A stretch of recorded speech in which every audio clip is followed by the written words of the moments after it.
عبادات میں اہم ترین عبادت وہ ہے نماز۔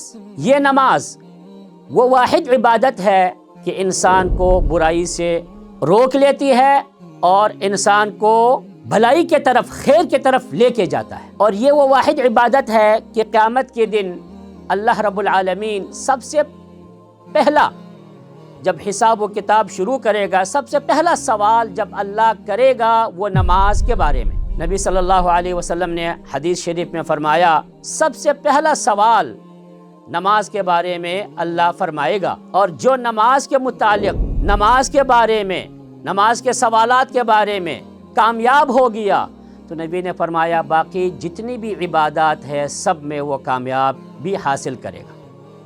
اگر نماز میں کامیاب نہیں ہو سکا تو باقی عبادات میں بھی ان کے لیے کامیابی مشکل ہے۔ تو اس لیے نماز کا پڑھنا، نماز کا سیکھنا یہ انتہائی ضروری ہے۔ یہ نماز کے لیے طہارت شرط ہے، یعنی بغیر طہارت کے، بغیر وضو کے جب آپ نماز پڑھیں گے تو وہ نماز ادا نہیں ہوگی۔